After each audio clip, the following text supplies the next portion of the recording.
it's not because you're all of a sudden out of shape. It's because all the blood and oxygen and all the things you need are going to the top because your arms are saying, I need to do more of this work. I need you. Everything has to work together, and you have to prepare things in a way that it starts from the time you get your toe wet. It doesn't go, it's, oh, well, my swim doesn't really matter because it's all about the bike and the run. It's like, or the bike doesn't matter because it's only about the run. They all are connected.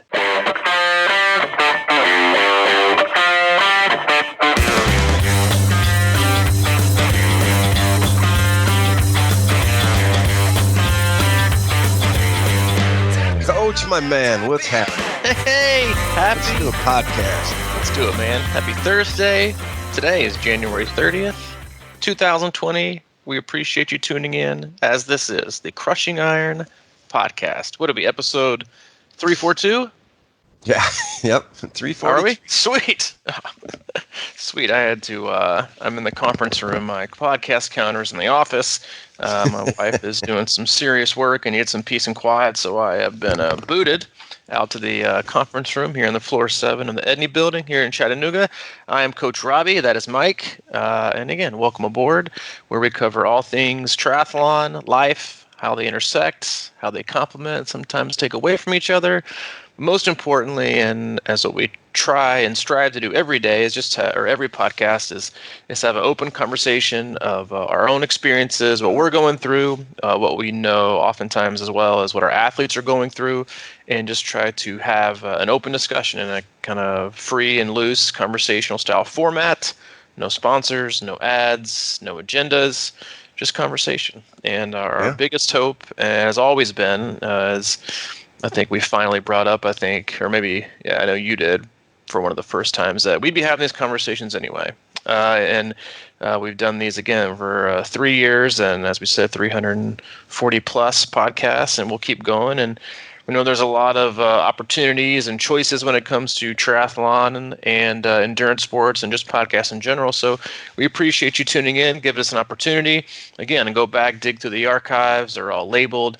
Mike does a really awesome job of kind of outlining what you can take from every podcast, and we do. We cover it all. We have the occasional interview with a guest, or we do race recaps, race previews on the courses that people really, really love for a lot of the stuff that we do. And then, but the rest is pretty broad. I mean, the emotional, the physical, the mental, and even sometimes the spiritual effects that we have with training, and then life, and just really trying to find our place as triathletes, but as humans as well. And if we can leave you with any thoughts or adjustments in your own life that are positive, that you can take away from the podcast, then we will call every one of them a win. Yeah, man, we just want to be happy and healthy, and that's the exploration. And we hope you guys can be too. And I would like to say, since you threw another "yeah, man," that has become like one of our listeners' most favorited taglines. Yeah, man. I mean, it is the Mike Turali. I agree. For those of you, just now tuning in. Has its thing, no? Yeah, it's got its own thing, man. I think it could be a shirt. Like, we had Hurry Slowly, and I think we could do "yeah, man." It's kind of like, because sometimes I'll go off on a tangent, a coffee or hot tea fuel tangent, and I could go on a roll for like 15, 20 minutes and not give Mike any mic time, and then he'll pop back in with the, yeah, man. That is that's kind of the way we roll. But no, anyway, it's perfect, dude. It is, man. It's great. It's great. This is like, it's funny because this is like the total opposite of what like a lot of podcasts have with like, two co-hosts or whatever, and that, we rarely if ever have like any kind of disagreement. It's more just two friends hanging out, having a conversation. You get to listen in. Hopefully we can deliver it in a way that you feel like you're part of it. And that's what I know we've done for a lot of people. And we have a great community as well attached to that. That's on Facebook. You can search Crushing Iron Group on Facebook. We'll let you in.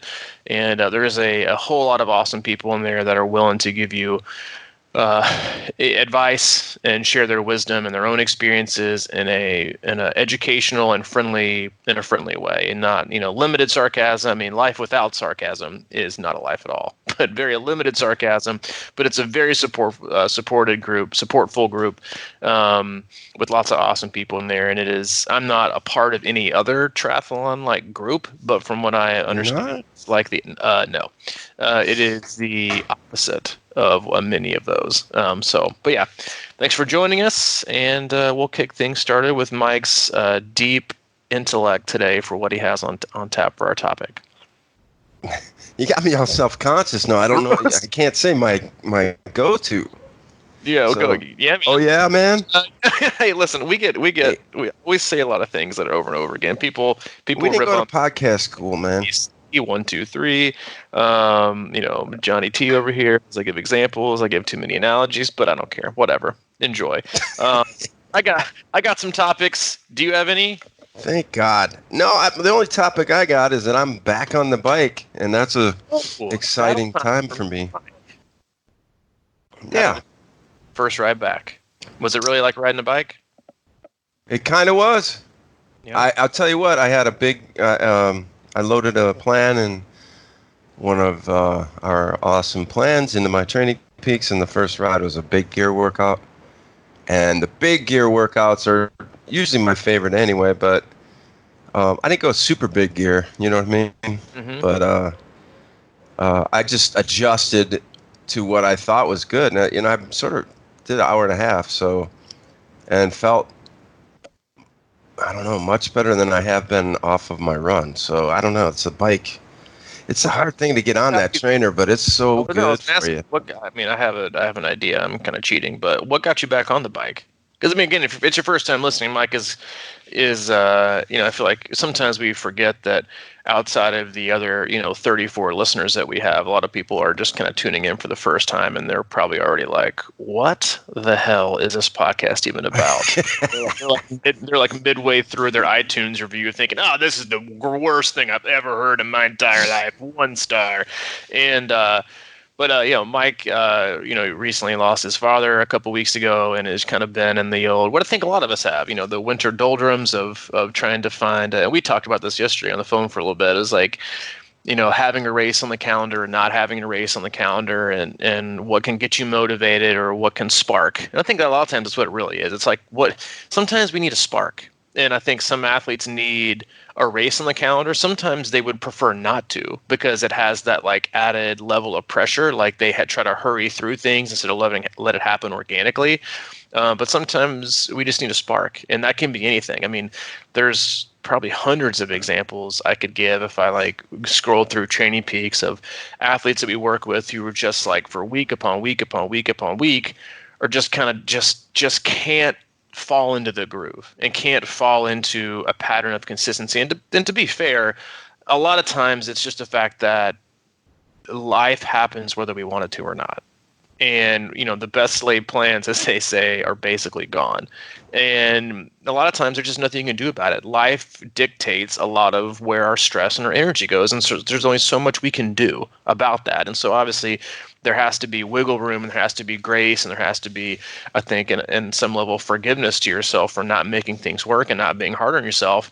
But then all of a sudden, something just kind of clicks. And then this athlete just goes on an absolute tear of just consistency and getting the work in. And it's I'd love to probably interview people that have done that before. I mean, I've been there before as well. That just kind of had that click, that moment to where things kind of took place. I'll give a short example of that. If you're on our Facebook group, Crushing Iron, you probably know what is the man who used to basically transcribe every single podcast that we did, basically summarizing it in Howard Schuyler. And even before that, he often maligned himself as a guy who just could not get consistent. Who was, I just can't get consistent no matter what I'm doing. I need to buy a trainer. I need to do this, but I just can't get consistent. It's my biggest problem. It's my biggest issue. I'm never, just struggling with it, all over the place. And he is one of those guys that starting November 4th, up until whatever today is, the January 30th, has missed one workout. Wow, good for you, buddy. So that is just a great example of, like, for people who are super hard on themselves, who think, I can't ever get consistent. I have this, but it is possible. And so anyway, hold on, hope. You can do it. Maybe we'll give you some keys down the road to help find that consistency. But for you, you just got back on the bike. You're finding your way. You're finding your groove. You started even talking about potential races maybe for this year. What got you back on the bike? Well, it's a great question, but first of all, I would like to say that Howard probably has me beat, and I started on Monday. Hey, baby, a streak is a streak. A streak is only a streak as 2 days to whatever is a streak. It's all the bike challenge. Yeah. Well, what got me kind of going, I got to give a little credit to Glenn and the Chicago C26 factory, but they keep trying to get me going. Glenn's a guy that's really doing well. He's in. He's in the age group above me, and he keeps pushing me to not get old, basically. So he's peppering me up with his workouts, and it's a friendly, fun thing that he's doing. That got me kind of engaged, but it's deeper than that, obviously. I have been struggling so much with energy, and as you said, it's this time of year for a lot of people. I think it's a little deeper than that because of maybe some emotions I've been going through or whatever, but it's always fear to me, it's like, man, the time just goes by and there's no real reason for me not to be doing it. And I also think about things in terms of energy gives you energy, right? So I can sit around resting and dozing off on my couch half the day or whatever, or I could just be pumping myself up a little bit. And that's what sort of happens on the bike. Everything though, man, getting out of bed, whatever it is just difficult at first. And then once you get going, it's everything. We talk about it, sort of like I call it transitions, life transitions. And, whatever the case may be, the action step is the one that's most important. So, but I think I want to race again. It's been a while, and I think I might have a little idea of why my hamstrings have been bugging me, so I'm trying to test that out too. Well, there's no better way than to kickstart it with some big gear work, which is one of my personal favorites and something we do a ton.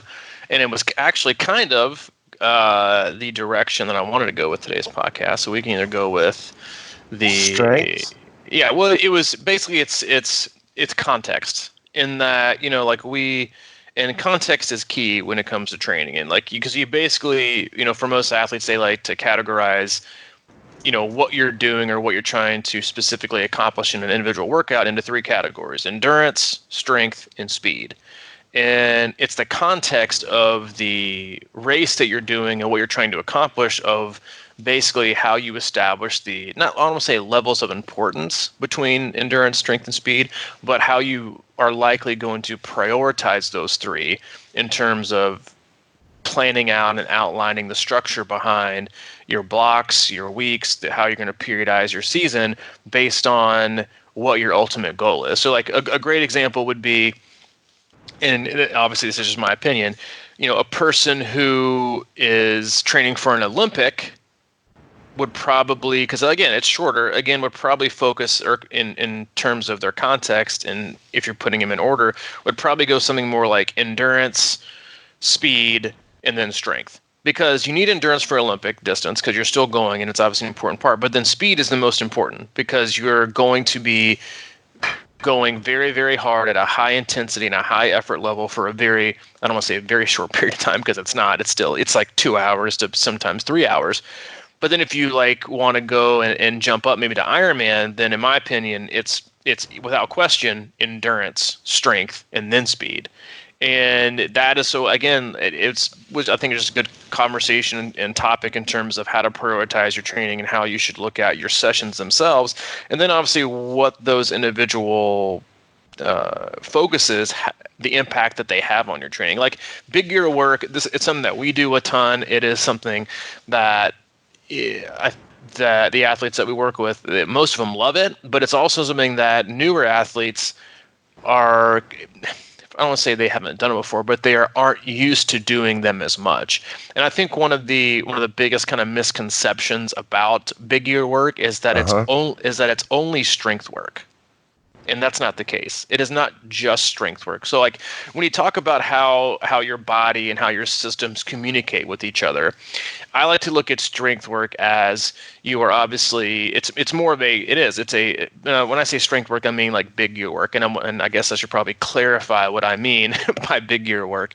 Big gear work to me is something where you're putting your bike into your hardest gear, and you're throttling it all the way down to like, picture yourself going up a steep hill. You're not out of the saddle. You can be in air, you can be sitting up, your hips are stable, you're not rocking, and you're basically grinding the gears at an RPM, so a cadence of around 45 to max 55 or 60. And you're not looking here to go like threshold. You're looking to have very, very slow and controlled full pedal strokes. That's like one of the biggest things that a lot of athletes will kind of discover as they do these big gear works is when you're doing higher cadence stuff, you're really hammering it out, especially on the trainer, is if you're hammering it out, a lot of times a lot of athletes will only engage the very kind of the first part of their pedal stroke, that down motion, the 12 to 6 or 7. And then by the time it gets to 6 or 7 o'clock on the back end, they're supposed to be engaging their calves and their hamstrings and their glutes. Well, what's happening? Well, the other side is already doing work. It's already, coming over and cresting that 12 o'clock position, pushing things down. So it gets a little bit easier. Well, the big gear work, the rotations are slowed. And so you really have to engage on, if you've ever taken like a spin class, one of the first things they'll teach you is like, you need to scrape the mud off your heel. Like when you hit that at 6 o'clock, you really need to kind of, or not your heel, rather your forefoot. You need to kind of try to get the mud off you would kind of your shoe and really engage the calf in the back end. So obviously what that can do is a lot of things. It can help complete your stroke in terms of engaging other parts of it. It can also help you identify maybe areas in your stroke that are dead. Consider dead spots where you might consider yourself just kind of going weak, or you might actually kind of feel your bike kind of skip, your pedals kind of skip for a minute because you're not getting any load on them because your pedal stroke is weak at that point. So not only does that, not only is it about muscular endurance and deep strength and getting your body able to absorb it. Again, like you're usually, for the most part, like max for what I usually suggest is like zone 3, max of like any kind of zone 4. Because again, it shouldn't be a high heart rate session. It shouldn't be a super high power. It should be like straight deep strength. And you look at it and you might think, and you know this from doing them, for the last 6 or 7 years, you might look at it, especially if you're the first time doing it, and think, this isn't that bad.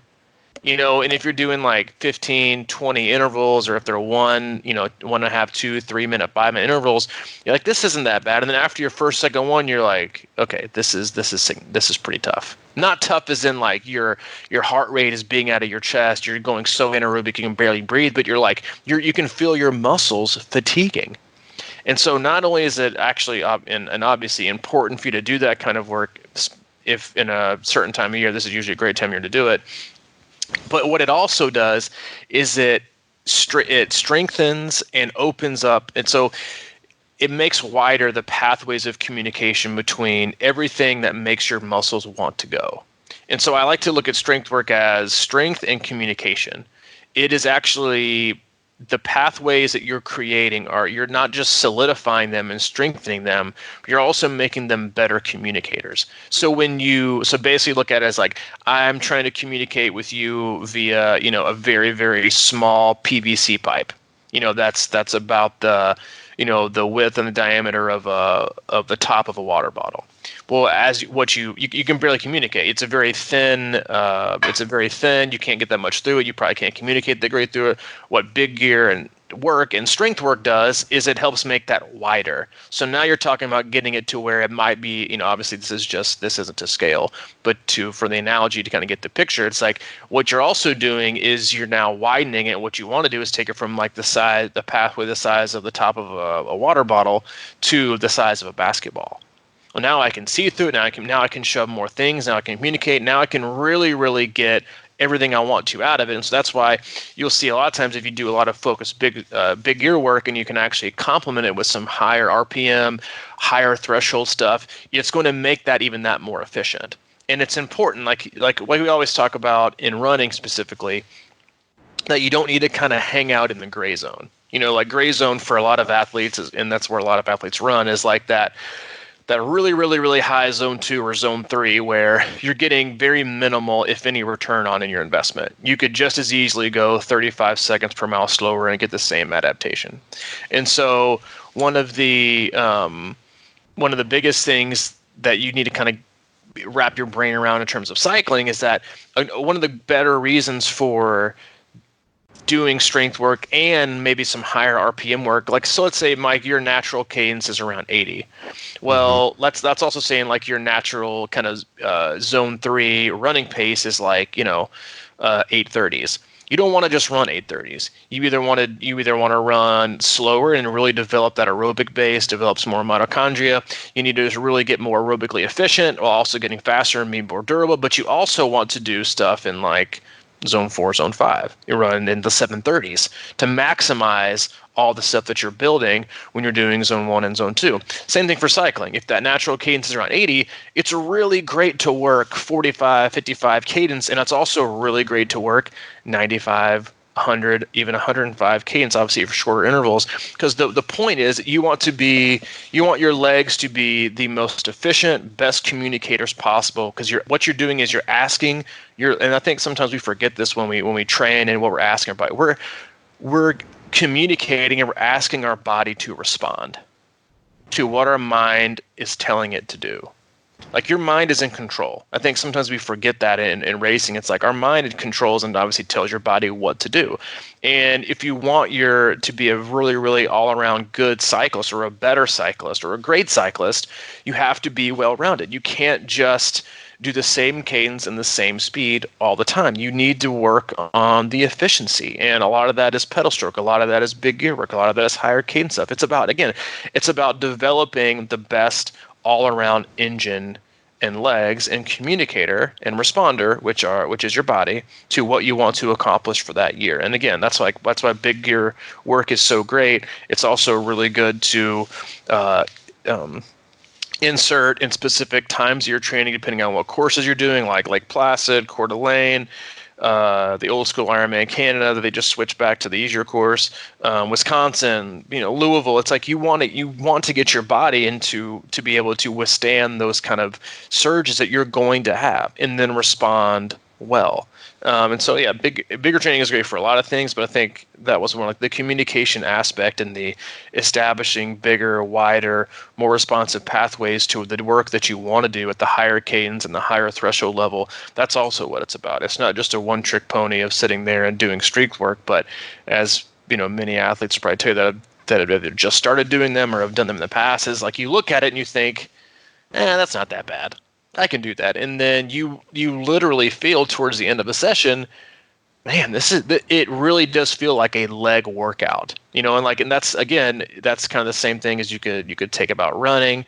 If you're doing slow hill work, it's strength. Like, your heart rate isn't beating out of your chest. You don't always want that, and the same thing for swimming. If you're doing just a pull session with paddles, your arms might fatigue, but your aerobic capacity is perfectly fine. It's your muscles that are fatiguing. It's your swim specific strength that's not there. So again, there's a time and a place for, I think 70.3 is probably the more unique distance, because to me it is like the perfect blend of all three. Because at a certain level, I think for most athletes, to be honest with you, it's an endurance and strength and then speed thing.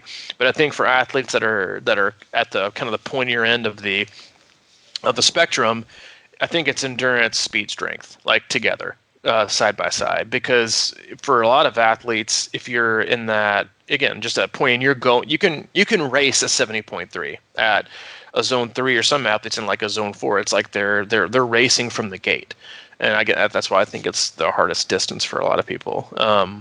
But that's, anyway, the floor is yours. Yeah, man. Yeah, man. Well, I've got a couple thoughts on that. The idea I like to think about while I'm out riding sometimes, this is outdoors usually, and we do ride at Natchez Trace, which is smooth and hilly and beautiful for ever. There's no interruption, so it's easier to do in this kind of place, but modified, manufactured, big gear kind of stuff where I will purposely not pay a whole lot of attention to my gearing and sort of maybe get myself into pickles sometimes where I just sort of push it out a little bit, and get used to that and get used to not panicking if I'm not in the right spot. And that's why I sometimes wonder about these. Isn't there, the what's that gearing where it's just, can you set it up to, or is that just on a trainer where it hits the power ranges that you want to go? You can, yeah, it's just on the trainer. Like if you have a smart trainer, okay, that you can plug it in. But it's coming though, right? Like if you hit a hill, it's going to be like, all right, I'm going to shift that back down for you, buddy. Yeah, well, some of the gears won't shift for most of them, but the tension will start to it'll basically self-adjust. So you could if you're on Zwift or whatever, you could hit a hill and all of a sudden you're going to feel the terrain get more difficult. So you're probably going to have to shift down. Yeah, well, I just think it's fun to do that and like to get a really good feel for what you're at and to understand that just because you're maybe stuck in the wrong gear in the wrong time, that you don't have to, stop or panic or get off or whatever. You can adjust to it and figure out your breathing within that and just kind of go up. But you mentioned something about strength work and work in the hamstrings, and I actually have a question or something that I'd like to explore because I do have a lot of problems with my hamstrings on the run, just historically. And as you were saying that, it made me think and wonder if it's possible that I might actually be pulling up too much on the back. Without looking, it could be. I mean, a lot of that. Okay, so you can analyze that. Yeah, a lot of that has to do with where your saddle position is, kind of where you are sitting over the bottom bracket, and then also obviously it could be a part of the saddle, but it also could be where your cleats are positioned. I think people kind of underestimate the the amount of change you have for in cleat position and how that affects what you do. But it could also be, again, like I think a lot of times we kind of, I don't want to say we blame overuse on a certain muscle group, whether it's running or swimming, but you're until you balance things out strength wise, you're always going to have a group that's going to fade. So like anytime you start to fade strength wise in a certain part of your body, what's going to happen? Well, the strongest muscle group is going to take the reins, and because that's the only way you're going to keep moving. And that's why people can get overuse injuries in certain parts of their body, or maybe their quads, maybe their hamstrings, maybe their calves, is because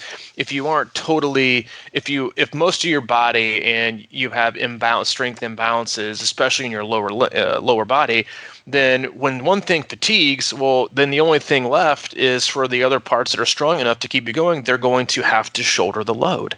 And what's that going to do? It's either going to hurt them or it's going to keep continuing to make them significantly stronger. Therefore, again, making them even more stronger, so you're going to probably fall to using those more often times than not. It's a healthy, not a healthy way, but it's the healthy version of you are an athlete that has like a niggle on one side of your body, and then what usually happens? 2 weeks later, what happens? The other side of your body now has, a niggle or an injury or an ache or pain. What's happening? Well, because you continue, you compensate. You continue to do work on, and you change the stride of your run. You change the way you lean on the bike. You change how you pull on the swim, and you've now shifted one side from the other to where, because you're just compensating. And again, like training is about stress and training is about load. Just like how you're developing your own training plan or your coach is taking care of your plan, the biggest goal is to do what? It's to establish and distribute load evenly.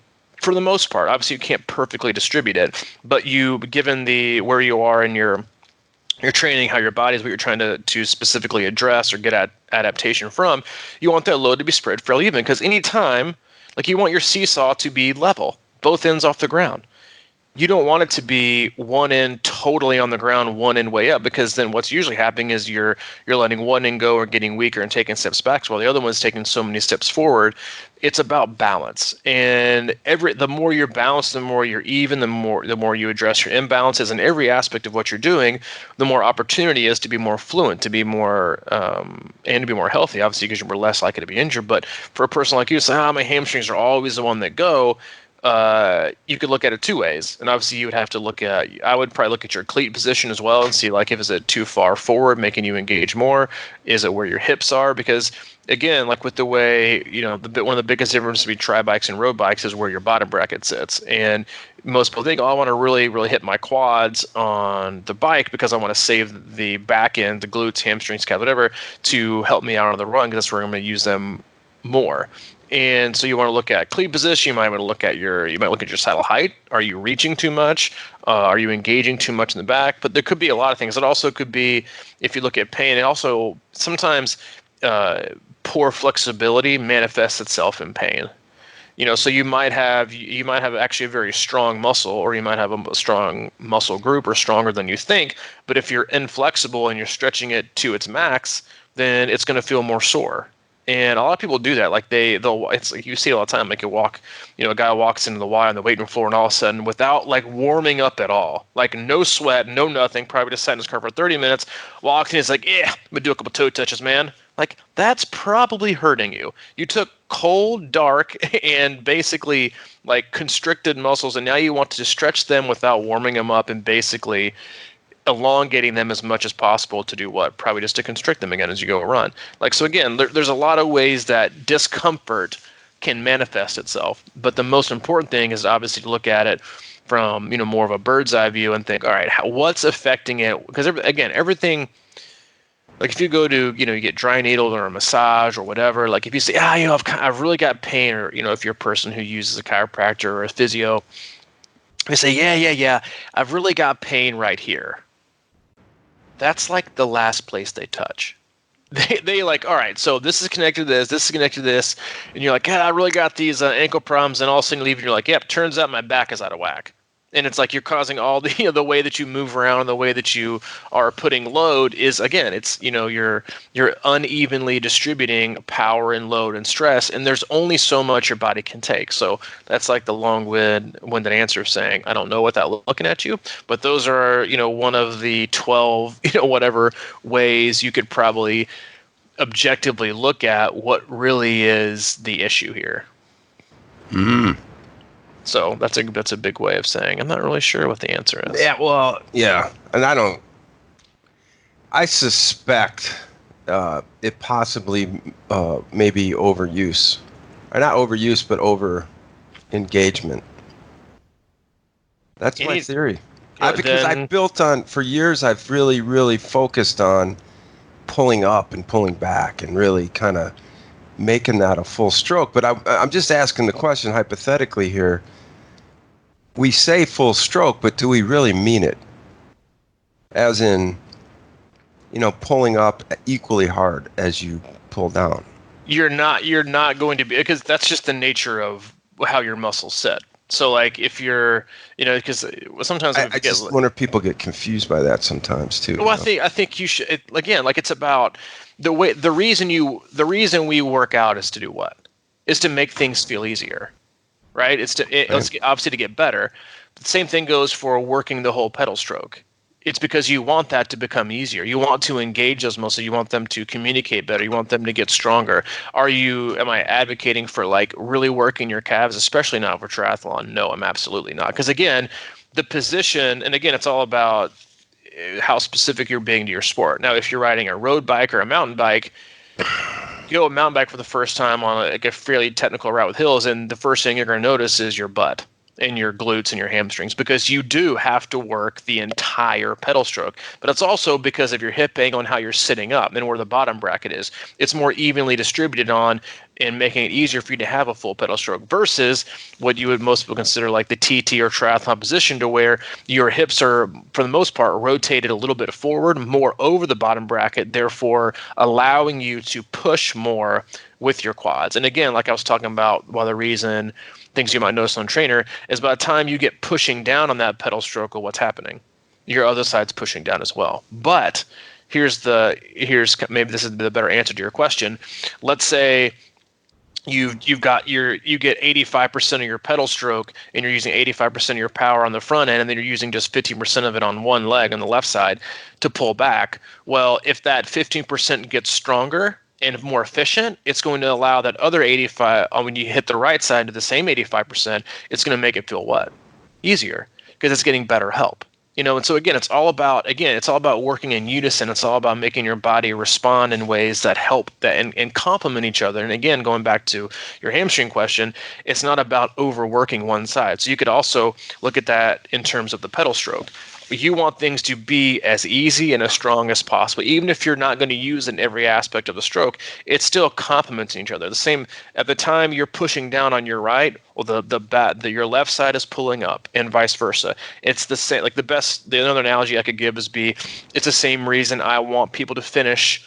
Like I've had a lot of athletes right now working on the finish part of their stroke in swim sessions, and one of the biggest reasons people fail to go fast in swimming, I mean, well, I guess not one of the reasons, it's like a 20 million reasons, is because they lack a finish in their stroke. And what I mean by finish is when most people, because they've been taught this like, hey man, you got to get that high elbow out of the water, man, high elbow, baby, high elbows out of the water is a way to swim fast. And what they're doing is they're literally cutting off and wasting the back half of their stroke, which is like at least 30 to 40% of what they could be doing.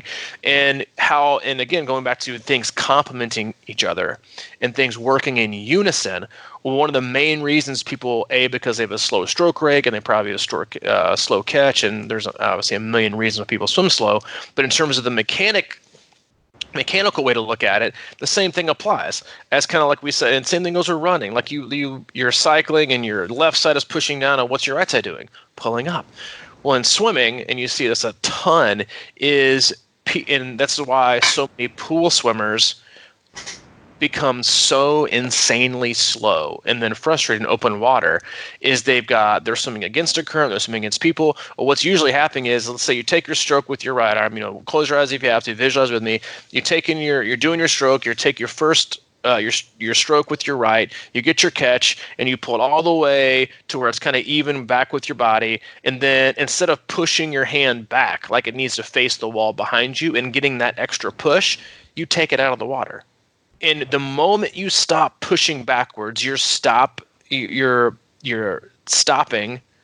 pushing things forward. And at that moment, if you are also doing the same thing on the other side, you're now doing nothing. You're doing nothing. There's nothing you are doing now that is pressing anything back to make you go forward. And again, that's what swimming is. Swimming's very simple. It's about using water as a means to where you want to go. It's about pushing water backwards to make you go forwards. It's not about swimming through the water, because that's the path of least resistance. What you want in swimming is resistance, because pressing something backwards is what makes you go forward. And so if you get stuck in the water and you're up on swimming and you bring your arm out early, right, to get that high elbow, you're doing your fingertip drag or whatever, well, what's your left side doing? Nothing.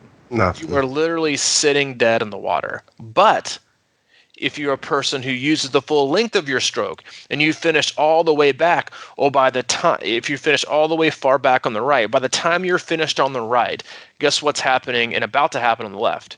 You're about to start your catch phase.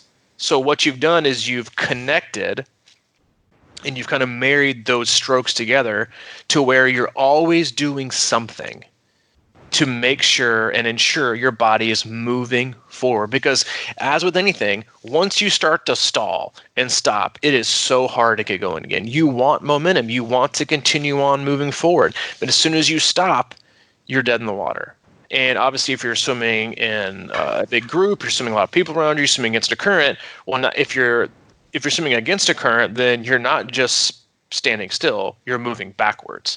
And so again, everything we do is about complementing each other and making sure we're continuing to move forward and we're continuing to be efficient. It's not a time A lot of people say, "Oh, that's why I insert my kick." I'm like, well, first of all, for most triathletes, your kick is probably borderline worthless, but you probably kick from the knee. I know this is like not very heartwarming, but it's probably the truth. You probably don't kick from the hip. It's where you should kick from. You probably kick from the knee, which obviously means it's probably slowing you down.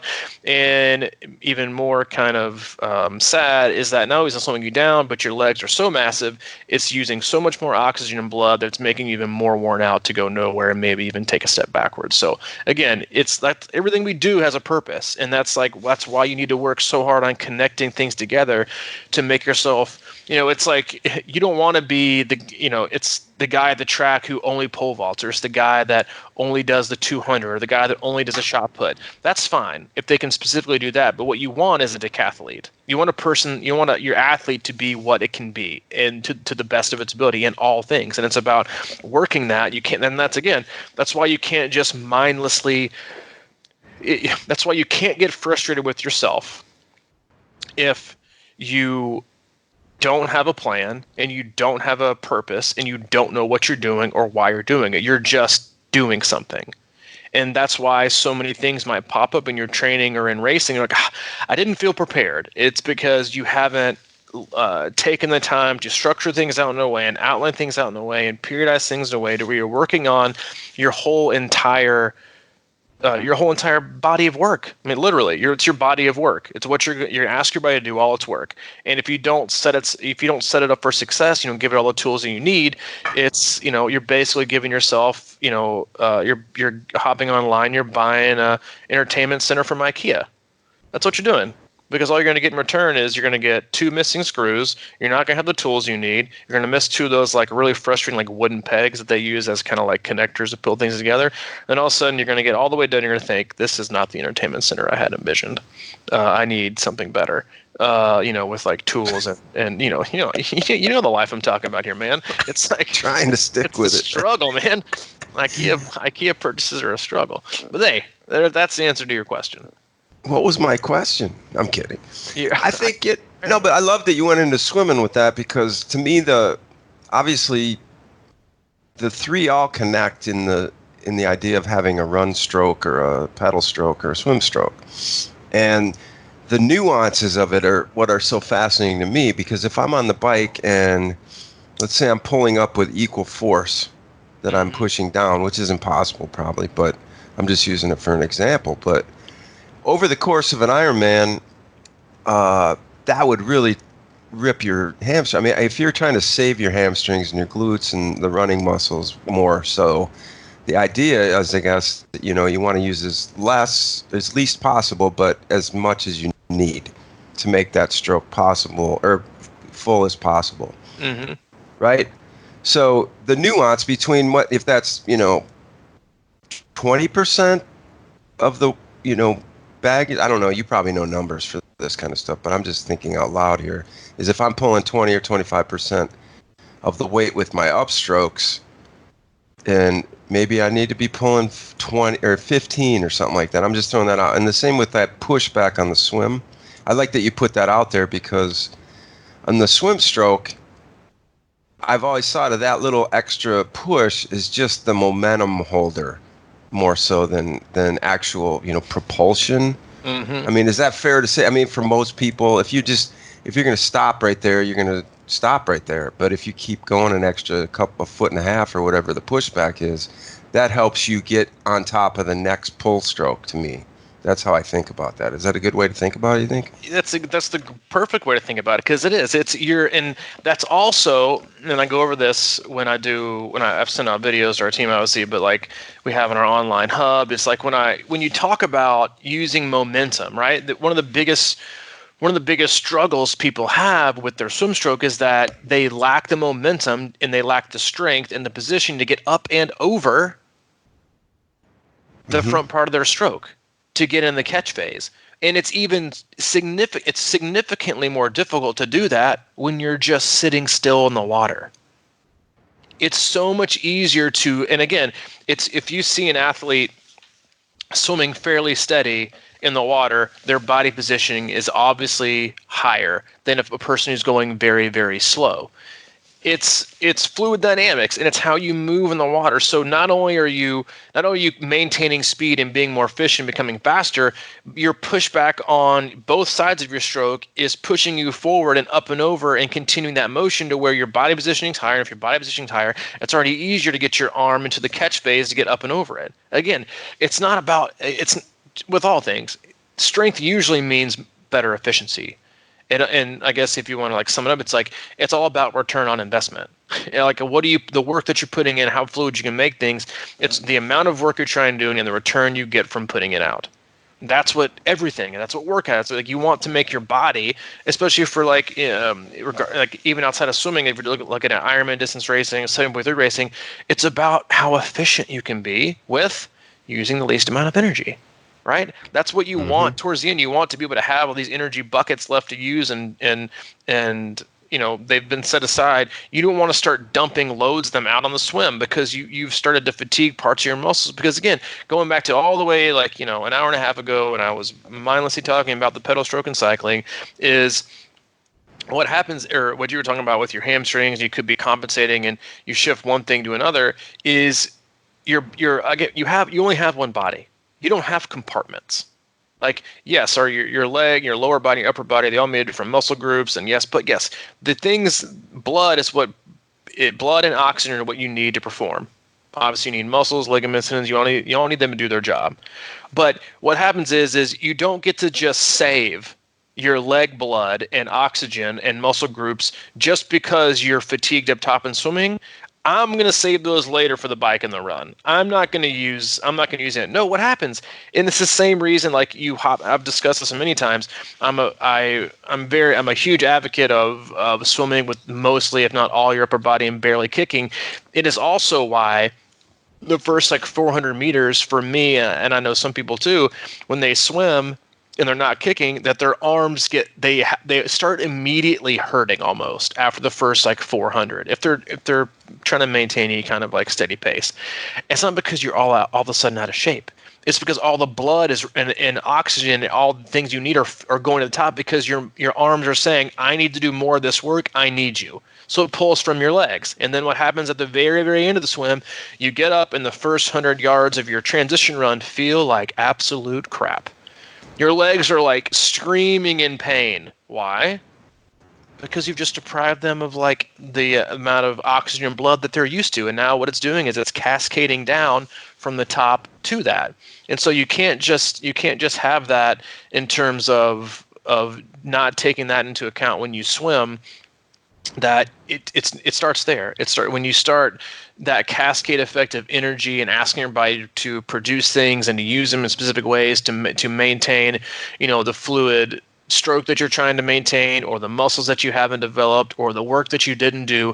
You can't just save it. It just starts there, and you start to deplete and take drops from this energy bucket that you've worked so hard with months and months and months to build up, and then now you're already taking quarts and gallons, however you want to mentally see this, of what you're doing to your bodies. That's why everything has to work together, and you have to prepare things in a way that it starts from the time you get your toe wet.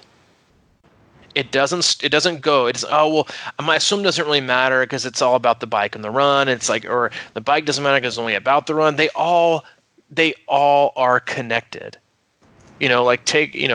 Remember how much you laugh when you're sitting around Thanksgiving and Christmas, and your family's like, oh, what is that sport you do again? Don't you do like tri-Spartan 5Ks? And you're like, no, I actually do like triathlons. And they're like, swim back and run. They're like, oh my God, have you done the one in Hawaii? And you're like, actually, no, you can actually do triathlons and not go to Kona. I'm not sure if you're aware of that. And they're like, oh, well, what's the order? Do you bike run? Like, no, it's actually this. And like, oh my goodness, that sounds incredible. Like, do you take days to do that?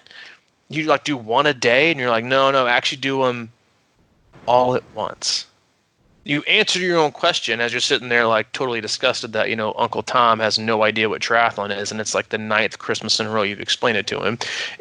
They're all connected, right? They're all connected. You do them in succession. You don't get breaks. You don't get to tell your body, don't start using energy. Save that energy right there for the run.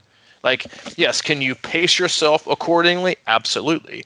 But if you haven't trained to be able to withstand your body demanding that it has to have it in order to continue the pace that you want it to have, then it's going to start pinching a little bit here, pinching a little bit here, pinching a little bit here.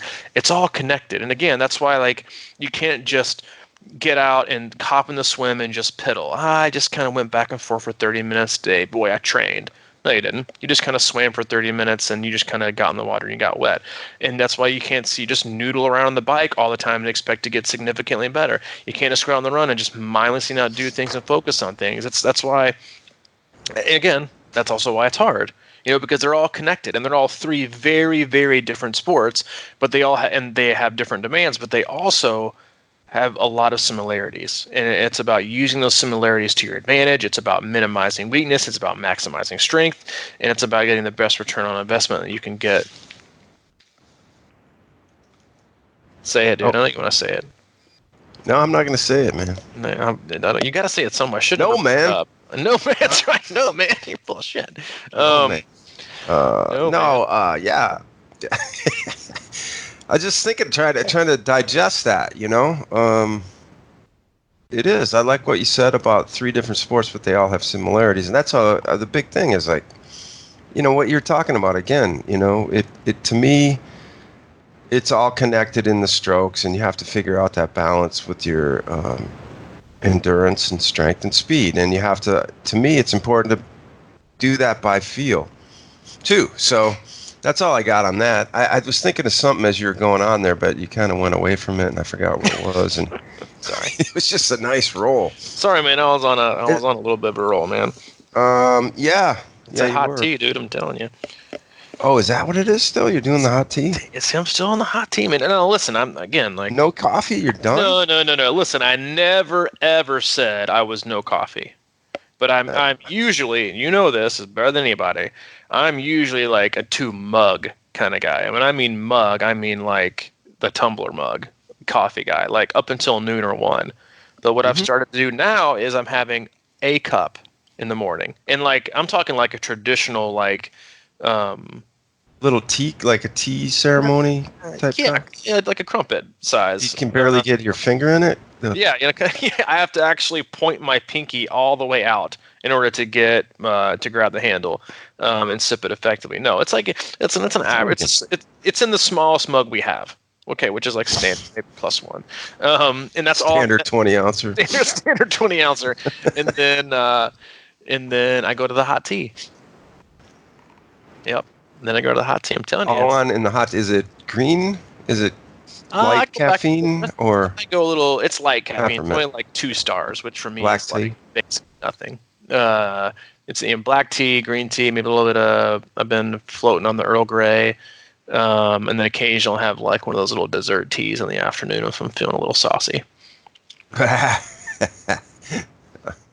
Like a vanilla. We got this vanilla macaroon. Oh, dude, it's money.